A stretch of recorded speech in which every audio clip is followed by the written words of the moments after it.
ये देख लो, पहले इस बंदे ने जीडीपी के ऊपर गंद मचाया, अब इसने परचेजिंग पावर पैरिटी के ऊपर गंद मचा दिया। 10 वाला बिस्कुट का पैकेट अमेरिका में 40 रुपए में आता है।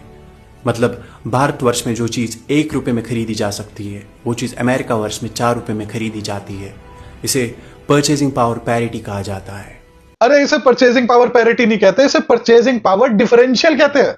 परचेजिंग पावर पैरिटी तब होती अगर जो सामान इंडिया में 1 रुपए का मिल रहा है उसी 1 रुपए को यूज करके मैं यूएस में भी वो सामान 1 रुपए का ही ले लेता।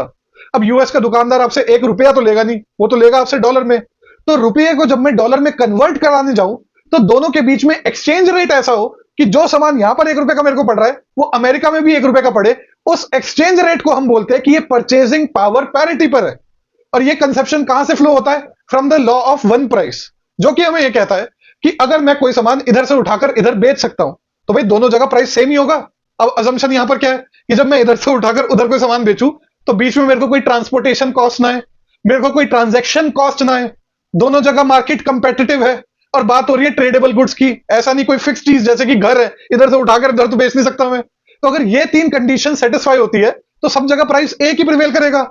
अब यहीं से हमारी एक थ्योरी निकल कर आती है जिसको हम बोलते हैं purchasing power parity theory of exchange rate, जो कि हमें यह कहता है कि मार्केट में जो 2 करेंसीज के बीच में आपस में एक्सचेंज रेट चल रहा है, it has a tendency to move towards that level which ensures purchasing power parity between those 2 countries. और अगर वो एक्सचेंज रेट वहां पर पहुंच जाए तो हम कहते हैं कि वो इक्विलिब्रियम में है। अब जैसे फॉर एग्जांपल लो, इंडिया और यूएस के बीच में जो परचेजिंग पावर पैरिटी के टर्म्स में डॉलर और रुपए का एक्सचेंज है वो बैठता है करीब $1 इक्वल टू 20 से 22 रुपए। लेकिन मार्केट में इस समय डॉलर और रुपए का जो रेंज है वो है कि भाई $1 एक्सचेंज हो रहा है इस समय 88 रुपीज के आसपास। इसका मतलब रुपया इस समय अंडर वैल्यूड है। अगर अमेरिकन चाहे तो वो डॉलर को बेच के रुपये में कन्वर्ट करा के यहां पर आके 4 गुना ज्यादा माल लेकर जा सकते हैं, जिससे क्या होगा? सबसे पहले तो रुपये की डिमांड बढ़ेगी, जिससे रुपया एप्रिशिएट होगा। और ये तब तक होता रहेगा जब तक जो मार्केट एक्सचेंज रेट है वो परचेजिंग पावर पैरिटी के एक्सचेंज रेट तक आके नहीं पहुंचता। लेकिन रियल वर्ल्ड में जरूरी नहीं है ऐसा हो, कई सालों तक, 5 साल 8 साल 10 साल जरूरी नहीं है कि इक्वलाइजेशन हो। क्यों? क्योंकि शॉर्ट टर्म में एक्सचेंज रेट रिएक्ट करते हैं to market news, to political environment, monetary policy क्या चल रही है। और जो लॉ ऑफ वन प्राइस की कंडीशंस है वो भी नेसेसरली एग्जिस्ट नहीं करती। भाई ट्रांजैक्शन कॉस्ट भी होती है, ट्रांसपोर्टेशन कॉस्ट भी होती है, वगैरह वगैरह। लेकिन फिर भी अगर आप ब्रॉडली देखोगे, स्क्रीन पर मैं आपको ये ग्राफ दिखाता हूं, आप पॉज करके देख सकते हो, अलग अलग करेंसीज का आपस में जो एवरेज एक्सचेंज रेट है वो मोस्टली ट्रैक कर रहा है परचेजिंग पावर पैरिटी को इन द लॉन्ग रन।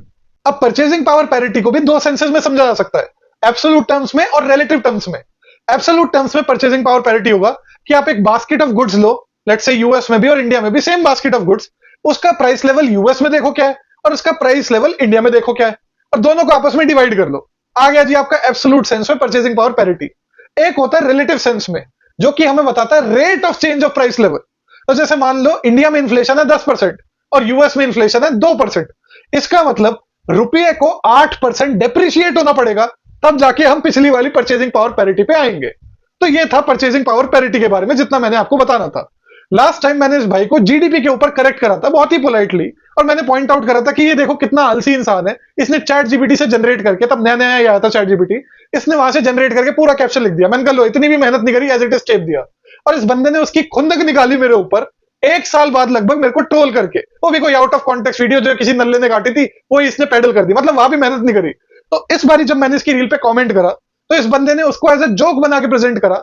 मैंने बोला कि ये परचेजिंग पावर पैरिटी नहीं है, तो इसने चैट जीपीटी से ही आंसर उठाकर कॉपी करके वहां मार दिया।